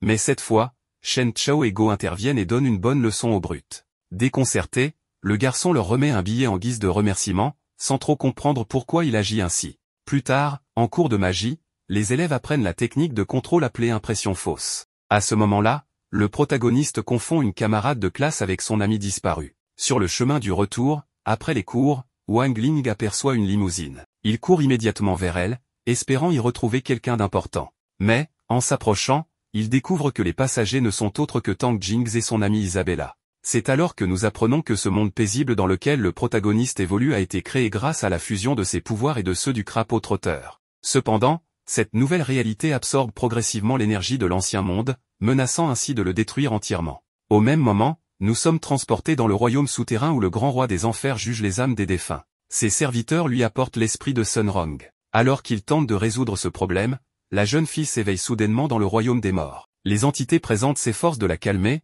lui affirmant qu'elle ne fait qu'halluciner. Pendant ce temps, dans le nouveau monde, Wang Ling mène une vie totalement normale, pas de combat, pas de criminels redoutables, pas d'affrontements entre écoles, et même le légendaire Erozui n'est plus qu'un simple employé dans un parc d'attractions. Ce jour-là, Wang Ling et ses amis se rendent auprès d'une statue mystique qui est censée révéler leur avenir. Mais lorsque Wang Ling place sa main dans la bouche du monument, rien ne se produit. Soudain, la statue commence à se fissurer et, en un instant, se brise sous leurs yeux. De retour au palais du monde souterrain, le grand roi découvre que Sun Rong est une descendante de son maître. Pris de panique et de crainte, il renvoie aussitôt l'âme de la jeune fille dans son corps. Elle se réveille alors aux côtés de l'esprit de l'épée de Wang Ling, qui est submergé par l'émotion en la voyant revenir à la vie. Dans la nouvelle réalité, le protagoniste ne se souvient pas de son ami, mais il a l'impression d'avoir déjà été dans ces lieux avec quelqu'un de spécial, il y a très longtemps. Ce sentiment lui laisse un immense vide. Dans l'ancienne réalité, désormais en proie au chaos et à la destruction, l'entité spirituelle raconte à Sun Rong tout ce qui s'est passé.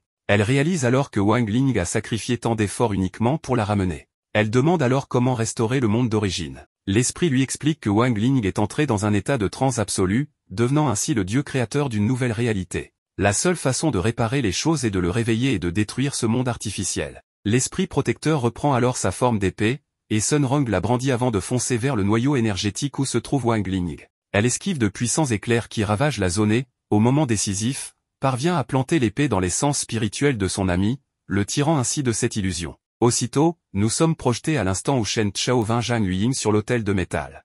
Mais alors que ce dernier allait révéler sa véritable identité, Wang Ling l'écrase à distance d'un simple geste de la paume, l'enfonçant dans le sol. L'autel de métal est enfin conquis, et Wang Ling capture l'autel de la terre, offrant ainsi une victoire éclatante à toute son équipe. Après le tournoi, un dernier flashback nous ramène au moment où Sun Rong a tranché la nouvelle réalité, créant ainsi un anneau temporel. Le crapaud trotteur explique qu'en utilisant cet anneau, ils peuvent revenir dans le passé, mais qu'en contrepartie, Sun Rong perdra tous ses souvenirs de ces événements. Malgré cela, elle déclare que ni le temps ni l'espace ne pourront altérer ses sentiments et que son amour pour Wang Ling la ramènera toujours à ses côtés. Ainsi, tous deux retournent dans le passé. Après la victoire au tournoi, le père de Ling parvient enfin à le retrouver pour lui apposer un nouveau sceau. Le crapaud trotteur explique que dès l'instant où le sceau sera activé, Wang Ling refoulera à nouveau toutes ses émotions et que sa relation avec Sun Rong redeviendra anodine et sans importance. Le protagoniste conclut alors en affirmant que son seul souhait est la paix mondiale. Le tournoi des épées spirituelles n'a pas pu atteindre sa grande finale, car une situation imprévue a failli provoquer un véritable bain de sang. Sur le lieu de la compétition, un gigantesque tsunami d'énergie a été détecté, ce qui a fait chuter la puissance spirituelle mondiale à un niveau critique de 4,8. L'école s'est tout de même classée parmi les 10 meilleures à l'issue des phases éliminatoires contre la 59e école. Après de longues vacances d'été, les élèves reprennent les cours. Madame Pan, l'instructrice, informe la classe élite qu'en raison des événements du tournoi, le ministère de l'Éducation exige un nouveau test de puissance spirituelle. Ceux qui n'obtiendront pas de bons résultats seront rétrogradés en classe normale. La panique éclate immédiatement parmi les élèves. Dans tout ce chaos, Sun Rong et Go Hao s'inquiètent pour leur ami Wang Ling, dont la faible puissance pourrait le faire expulser de la classe élite. Ils se portent donc volontaires pour l'aider à s'entraîner et à augmenter son énergie, mais Wang Ling semble totalement indifférent à la situation, comme si cela ne le concernait pas. Dans les toilettes, l'esprit de son épée apparaît et lui demande s'il s'inquiète pour l'examen. Mais Wang Ling explique que ces tests ne mesurent que le statut, pas la vraie puissance. Il ajoute toutefois que contenir toute son énergie ne sera pas chose facile. Go Hao apparaît soudainement derrière lui et lui propose son aide. Il lui explique alors qu'il a appris à créer de nouvelles pilules pendant les vacances, et que s'ils travaillent ensemble comme avant, ils peuvent en produire à temps pour le test. Ces pilules pourraient augmenter leur puissance spirituelle au maximum. Go Hao, qui faisait semblant de ne pas être inquiet, finit par s'écrouler aux pieds de Wang Ling en le suppliant de l'aider. Il explique que ses parents seraient furieux s'il se faisait rétrograder. Ils partent alors à la recherche du crapaud cracheur de feu qui se reposait quelque part dans le collège. Ils ont besoin de sa puissance pour accélérer le processus de fabrication des pilules. Le jour du test arrive. L'instructeur explique que l'examen devait se faire avec l'aide du chien vert, mais celui-ci est introuvable, donc une autre méthode est utilisée. Les élèves doivent se tenir au centre d'une plateforme et concentrer toute leur énergie spirituelle. Plus leur énergie est élevée, plus un nuage noir apparaîtra au-dessus d'eux, puis un éclair s'abattra. Ceux qui survivent à la foudre sans exploser réussissent le test. Tout le monde panique, mais le professeur rassure, le champ de test est sécurisé et l'électricité est contrôlée. En cas d'accident, des professionnels de santé sont prêts à intervenir. Les élèves sont appelés classe par classe. Le premier à passer, un élève de première classe, se fait foudroyer dès le début et est évacué à l'hôpital. Sun Rong s'inquiète alors, elle n'a toujours pas vu Wang Ling sur place. Shen Chao la rassure, Go Hao était justement en train de le chercher, et leur classe est la dernière à passer. Pendant ce temps, au loin, on aperçoit la salle d'alchimie, celle de fabrication des pilules, qui est en pleine activité. Le chien vert était complètement épuisé après avoir utilisé son énergie de feu pour accélérer la fabrication des pilules. Go Hao explique à Wang Ling que ces pilules n'agissent que pendant 1 heure et qu'ils devront les prendre juste avant le test. Toute cette situation rappelle à Go un incident du semestre précédent, lorsqu'il avait eu un cours sur le raffinement et que son ami lui avait sauvé. C'est à partir de ce moment que leur amitié est née. Soudain, les deux entendent les pas de Madame Pan, l'instructrice, approchant dans le couloir. Pris de panique, Go Hao ne sait plus quoi faire. Calmement, Wang Ling s'approche avec un seau d'eau et le renverse sur eux deux. Lorsque Madame Pan entre dans la salle, elle découvre les deux garçons en train de sécher leurs vêtements. Furieuse, elle leur demande ce qu'ils faisaient là, à moitié nus, au lieu d'être à la zone d'examen. Le garçon explique alors qu'ils sont tombés dans la piscine et qu'ils séchaient simplement leurs chemises. Mais Madame Pan remarque quelque chose à l'intérieur du four et s'en approche pour inspecter. Wang Ling fait discrètement un signe au chien vert, qui court vers l'instructrice et la submerge de l'échouille, la faisant tomber. Go Hao profite de ce chaos pour sortir discrètement les pilules du four. Madame Pan se débarrasse du chien à coups de pied, vérifie l'intérieur du four, et trouve uniquement des chaussettes de garçon. Finalement, elle leur ordonne de se rendre immédiatement à l'examen une fois leurs vêtements secs. Sur le chemin, Wang Ling demande où sont les pilules. Guo Hao répond qu'il a déjà avalé les deux d'un coup. À cet instant, une immense énergie se dégage de son corps. Ses cheveux deviennent dorés, il se transforme littéralement en Super Saiyan. Son pouvoir est si intense que son corps commence à gonfler dangereusement. Wang Ling intervient en lui donnant une tape dans le dos, ce qui le fait dégonfler immédiatement, avant qu'il ne s'évanouisse. Guo Hao est réveillé par ses amis sur le terrain d'examen. On lui annonce qu'il est le prochain à passer. Il se rend sur la plateforme, inquiet, cela fait déjà plus d'une heure, et l'effet des pilules a disparu. Déçu, il concentre quand même son énergie et reçoit la foudre, mais à la surprise générale, il ne subit aucun dommage. Il est réussi. On comprend alors que la tape de Wang Ling avait modifié quelque chose en lui, rendant son corps résistant à l'électricité. Vient le tour de Wang Ling. Avant d'entrer, son instructeur lui remet un casque de protection, car sa puissance spirituelle, officiellement très faible, pourrait entraîner de graves blessures. Il se concentre, et une énorme nuée noire envahit rapidement le ciel, provoquant une panne d'électricité dans toute la région à cause de la surtension. L'instructeur tente de couper le système avec l'aide d'autres élèves, sans succès. Pendant ce temps, dans une station spatiale, les scientifiques constatent une nouvelle chute de la puissance spirituelle mondiale, cette fois à 4,7. Wang Ling lance alors son épée spirituelle à Sun Rong, qui entre avec lui dans un anneau temporel. Il lui explique que son épée en bois est un excellent isolant, et qu'avec elle, elle peut stopper tout cela. Sun Rong frappe alors le champ d'énergie avec une telle force qu'elle le rompt, son attaque est si puissante qu'elle provoque des dégâts à plusieurs endroits du monde entier. Wang Ling est officiellement réussi au test, mais l'incident est classé comme un simple dysfonctionnement du système. Cependant, le coup porté par Sun Rong avec l'épée spirituelle était si puissant qu'il a ouvert une fissure dans l'espace. À travers cette faille, le monde des humains s'est relié à un autre monde. Et dans cet univers obscur, une silhouette inconnue, assise sur un trône, fait sa première apparition. Cet être d'un autre monde est l'empereur des démons. Il s'aperçoit qu'une faille a été créée entre l'abîme, son lieu de résidence, et le monde des humains. Il se rappelle avoir envoyé l'un des rois démons pour conquérir ce monde. Son serviteur lui confirme que le crapaud géant, également son disciple le plus féroce, avait été envoyé sur Terre il y a 3 années démoniaques. Jusqu'à présent, il ne l'avait toujours pas présenté au monde humain. L'empereur se demande alors ce qu'il a bien pu faire pendant tout ce temps. À ce moment-là, on voit le chien vert en train de se reposer, se faisant câliner par des élèves de sa classe. Le maître du crapaud trottant décide donc de se rendre lui-même dans le monde humain pour comprendre la situation actuelle. Le chien vert reçoit une notification lui annonçant la visite de son tuteur. Immédiatement, il décide d'aller chez Wang Ling, semblant terrifié par cette visite imminente. À l'école, la professeure Pan s'interroge sur les résultats de Wang Ling et envisage de lui rendre visite à domicile pour mieux comprendre son potentiel personnel. C'est alors qu'un portail s'ouvre au-dessus de l'école, et le maître du crapaud trottant arrive enfin dans le monde des humains. Le chien vert perçoit sa présence mais ignore ses messages. Son tuteur parvient tout de même à le localiser à l'aide d'un GPS particulièrement sinistre. L'esprit de l'épée de Wang Ling apparaît et demande au roi démon qui est son maître. Le chien répond alors que son tuteur est l'agrégateur de toute la sagesse du monde démoniaque, un être ayant vécu 1 million d'années, plus âgé que l'univers lui-même, devenu immortel. Pendant le dîner familial, le père de Ling explique qu'il prépare un nouveau sceau à poser sur son fils, car l'actuel rendait sa parole confuse.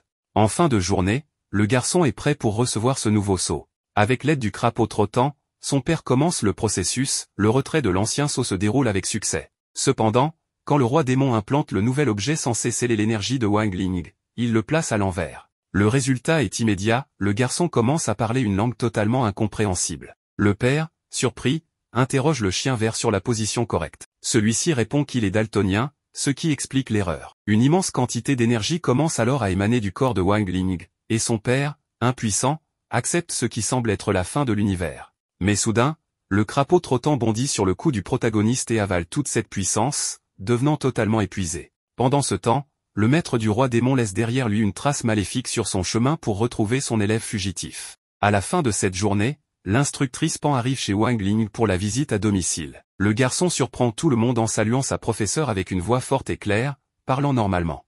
La professeure va droit au but, elle dit que les notes de son élève étaient faibles le semestre précédent, affirmant qu'il n'avait pas terminé tous ses devoirs de vacances, qu'il avait échoué à la pratique de raffinement de pilules, et qu'il ne montrait aucun intérêt pour ses études. Mais le garçon la contredit totalement en affirmant qu'il a bel et bien fait tous ses devoirs, qu'il a réussi le raffinement de pilules, et qu'il a même terminé en lançant un sort de réanimation, donnant vie à ses crayons et gommes. La professeure Pan est surprise par toute la dévotion de son élève, et le père du garçon en profite pour demander à sa femme de distraire la coordinatrice, le temps qu'il puisse retirer l'ancien sceau et en placer un nouveau. C'est ce qu'ils font, pendant que la mère de Wang Ling fait visiter toute la maison à la professeure, lui et le crapaud trottant essaient à nouveau de procéder à l'échange de seaux, cette fois, avec succès. Le garçon recommence à parler normalement, avec son ton habituel. Mais maintenant, tous les appareils électroniques de la maison prennent vie. Wang Ling saisit alors le chien vert avec son arme énergétique et s'en sert pour contenir la magie présente dans les objets. Le crapaud trottant tire sur l'un d'eux et parvient ainsi à le neutraliser. À ce moment-là,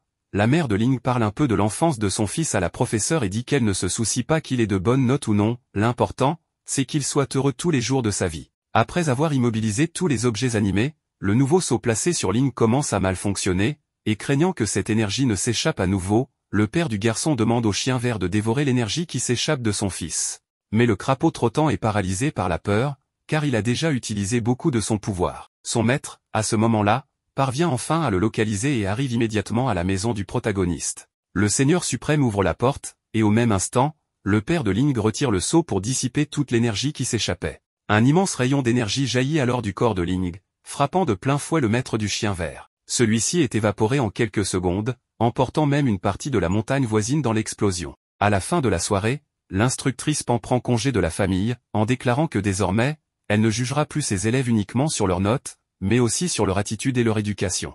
Pendant ce temps, le chien vert se réveille enfin après s'être évanoui pendant toute cette histoire. Il déclare vouloir rentrer chez lui, mais en se relevant, il aperçoit un morceau du bâton de son maître au sol, et il comprend enfin ce qui s'est passé. C'est un jour comme les autres à l'école. Le groupe d'amis discute d'un accident qui a eu lieu non loin de la ville, impliquant une puissante épéiste surnommée la tueuse numéro 1 au monde. En plus d'être extrêmement douée, elle était d'une grande beauté. Des rumeurs circulent disant qu'elle aurait survécu à l'accident et vivrait désormais dans les environs. Une fois les cours commencés, la professeure Pan présente une nouvelle élève à la classe. Elle s'appelle Ling Xiaoyu. À ce moment-là, Wang Ling et l'esprit de son épée sentent qu'ils ont déjà vu cette fille quelque part, elle leur semble étrangement familière. Pendant ce temps, l'instructeur Wang est en mission avec l'escouade d'élite des héros. Leur cible est Zhang Liuyu, un membre d'un groupe criminel. Wang finit par le retrouver, mais au moment où il allait l'arrêter, il est surpris par une géante explosion, ce n'était qu'une diversion. La véritable criminelle se trouvait sur le toit de l'école, attendant le moment idéal pour libérer sa sœur, qui avait été emprisonnée. On découvre alors que Zhang Liuyu est la sœur de la tueuse Liu Ying, celle qui a tenté de tuer Sung Rong par le passé, et qui était scellée sous terre, dans le sous-sol de l'école. Les trois amis discutent de l'affaire et supposent qu'elle a été enfermée là, comme ce fut aussi le cas du crapaud trotteur, emprisonné au même endroit. En se baladant dans l'école, ils aperçoivent une femme dans les couloirs et décident de la suivre. Ils entrent dans la salle où elle est supposée être, mais elle est vide. Pourtant, des signes indiquent que quelqu'un y habite discrètement. Wang Ling prévient ses amis que quelqu'un approche, et tous se cachent sous une table. C'est alors que la nouvelle élève entre dans la pièce. Elle commence à enlever son uniforme scolaire, et voyant cela, Shen Chao se cogne la tête contre la table et se fait repérer. En colère, la fille crie et traite les garçons de pervers, exigeant qu'ils quittent les lieux immédiatement. En tentant de s'expliquer, la fille leur lance un plumeau, qu'ils esquivent. Le projectile heurte une statue, dont la tête pivote sous l'impact, ce qui active un mécanisme secret. Les trois amis tombent alors dans un passage souterrain caché. Wang Ling, encore caché, sort de sa cachette et part à la recherche de ses amis. Pendant ce temps, les deux sœurs se retrouvent enfin. Liu Ying croit qu'elle va être libérée, mais Ling Xiaoyu lui annonce qu'elle est venue pour la tuer, car elle a échoué dans sa mission d'éliminer Sun Rong. Au milieu de ce conflit familial, des élèves surgissent à toute vitesse vers un énorme abîme. L'esprit de l'épée de Wang Ling ouvre un portail vers une pièce sécurisée, où tous tombent, désorientés, sans savoir où ils sont. Il réalise alors qu'il se trouve dans la cachette de la criminelle, et découvre un grand mur rempli d'indices. On comprend qu'autrefois, Liu Ying avait rencontré le professeur Wang lors d'une de ses missions, et qu'elle était tombée amoureuse de lui. Elle était devenue la chef de la faction de l'ombre, et menait une vie parfaite, jusqu'au jour de l'incident. Ce jour-là, elle fut aspirée dans un portail qui l'envoya dans le monde des démons, où elle resta prisonnière pendant 10 ans. Elle accuse alors sa sœur d'être la responsable de l'accident survenu autrefois, tout cela dans le but de prendre sa place en tant que chef du groupe criminel Voile Noir. Cette dernière reconnaît qu'elle voulait effectivement devenir la nouvelle chef, mais nie être à l'origine de l'incident. Sans plus de patience, la criminelle décide d'en finir en lançant une puissante attaque lumineuse remplie d'énergie contre sa sœur. Mais à ce moment-là, l'instructeur intervient en arrêtant la flèche magique à main nue pour la sauver. Les élèves, de leur côté, essaient de reconstituer les événements d'il y a 10 ans. C'est alors qu'on apprend la vérité sur ce qui s'est passé. À cette époque, le crapaud trotteur est apparu dans le ciel à travers un immense portail, semant le chaos et la destruction sur toute la région.